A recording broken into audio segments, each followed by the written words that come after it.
संपूर्ण स्वास्थ्य को प्राप्त करने के लिए, मानसिक स्वास्थ्य को प्राप्त करने के लिए हमें समुन्नत जीवन की तरफ अग्रसित होना होगा।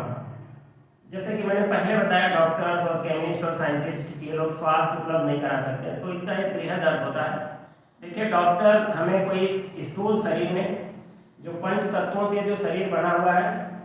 5 एलिमेंट से जो शरीर बना हुआ है, इसमें कोई शारीरिक व्याधि आ जाती है, एक लेवल पे कोई मानसिक व्याधि है, तो उसको मेडिसिन के माध्यम से या ऑपरेट करने के बाद उससे हम निजात पा सकते हैं। तो फिर इसी को हम स्वास्थ्य की संज्ञा नहीं दे सकते हैं। जैसा कि WHO ने उद्धृत किया है, स्वस्थ होने का मतलब कि हमारा ये पंच तत्वों से बना शरीर भी स्वस्थ हो, हमारा मन भी स्वस्थ हो, हमारे एक दूसरे से सामाजिक संबंध, मित्रों से, परिवार के सदस्यों से किस तरह के हैं, संबंधों का स्तर हमारा किस तरह का है, वो सामाजिक स्वास्थ्य को इंगित करता है। और हमारे जीवन में कितने मानवीय गुण हैं, हम कितने सहनशील हैं, कितने दयावान हैं, एक दूसरे के प्रति हमारी किस तरह का दृष्टिकोण है, अहिंसा का हम कितना पालन करते हैं, ये सब सारी चीज़ें हमें आध्यात्मिक मार्ग को ले जाती है और ईश्वर के प्रति फिर एक समर्पण की भावना ले आती है। उससे पहले हम अपने गार्जियन, पेरेंट्स, माता पिता के प्रति कितना सम्मानजनक भाव रखते हैं, ये सब सारी चीज़ें या सारी विशेषताएं या सारे गुण हम आध्यात्मिक ढंग से स्वस्थ हैं, इन सारी चीज़ों को इंगित करते हैं। तो मेरे कहने का अर्थ ये रहा कि स्वस्थ होने का मतलब ये नहीं कि हमें कोई बीमारी हो गई और फिर हमने डॉक्टर को दिखाया और बीमारी हमारी ठीक हो गई तो हम अपने जीवन में स्वस्थ हैं, ऐसा नहीं कह सकते। स्वस्थ होने का मतलब ये है कि हम शरीर से भी ठीक हैं,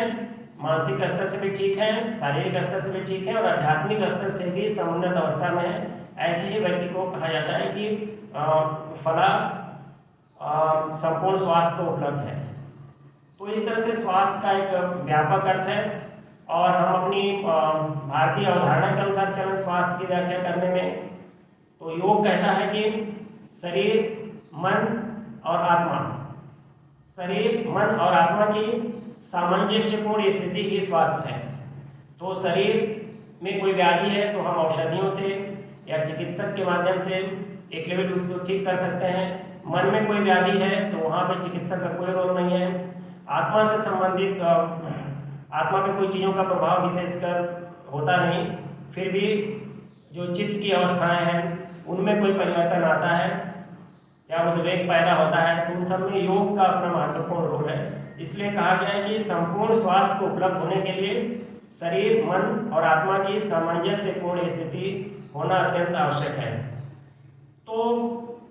इस विज्ञान ने जो स्वास्थ्य की परिभाषा दी, उसके साथ ही साथ हमारी भारतीय दृष्टिकोण ने, ऋषि मुनियों ने शरीर, मन और आत्मा में किस तरह से सामंजस्यपूर्ण स्थिति उत्पन्न हो और व्यक्ति स्वास्थ्य को उपलब्ध हो, उस अवधारणा को सामने रखा। और मैं समझता हूँ कि जो योग विद्या है वो पूरी तरह से शरीर, मन और आत्मा की सामंजस्यपूर्ण स्थिति उपस्थित करने में पूरी तरह से सक्षम है। तो हमारी ऋषि परंपरा के मनीषियों ने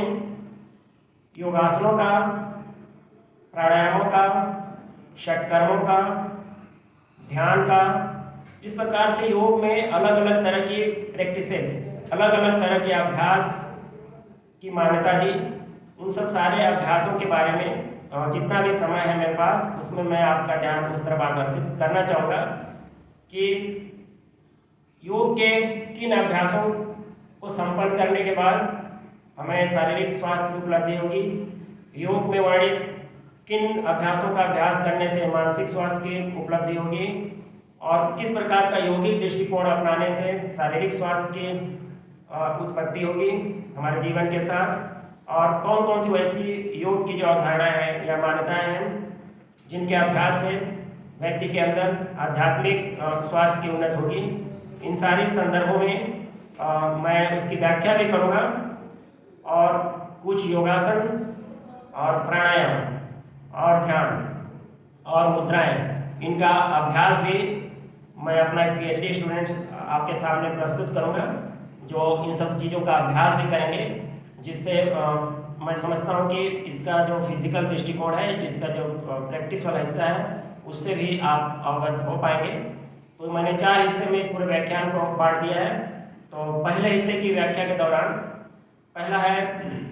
शारीरिक स्वास्थ्य। जैसा कि आप सभी लोग अवगत ही हैं, यह शरीर नेचर का, प्रकृति का दिव्य सृजन है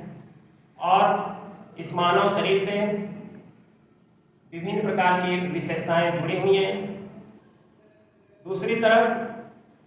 हम जीवन में किसी भी प्रकार की उन्नति चाहते हैं, किसी भी प्रकार की उपलब्धि चाहते हैं, किसी प्रकार का विकास चाहते हैं, जीवन के किसी भी क्षेत्र में हम विकसित होना चाहते हैं, तो उसके लिए सबसे जरूरी है कि हमारा शरीर स्वस्थ रहे, हमारा शरीर ठीक रहे। क्योंकि हम भौतिक लक्ष्य को सामने रखते हुए इस संसार से संबंधित जो भी उपलब्धियां चाहते हैं, उसके लिए भी हमारा शरीर ही साधन बनेगा।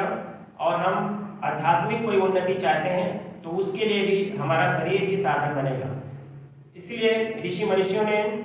इस शरीर की दिव्यता को सामने रखते हुए, इस शरीर की विशेषता को सामने रखते हुए और इस शरीर के दृष्टिकोण को सामने रखते हुए किस प्रकार से हम योग के अलग अलग अभ्यास के माध्यम से इसके जितने भी संस्थान हैं, पाचन संस्थान,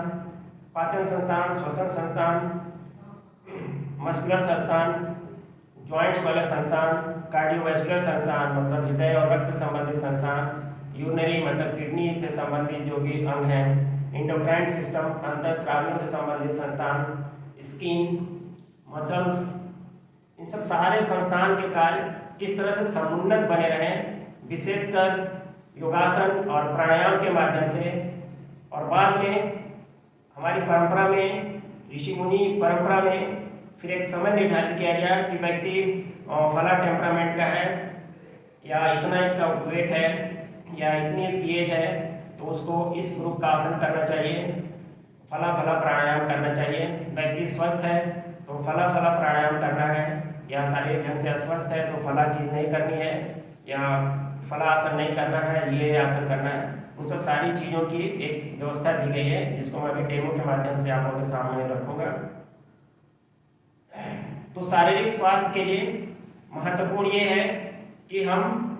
यौगिक दृष्टिकोण के साथ, यौगिक दृष्टिकोण का मतलब हमारा आचार विचार और व्यवहार अच्छा करने की कोशिश के साथ हम योगासनों का अभ्यास करें।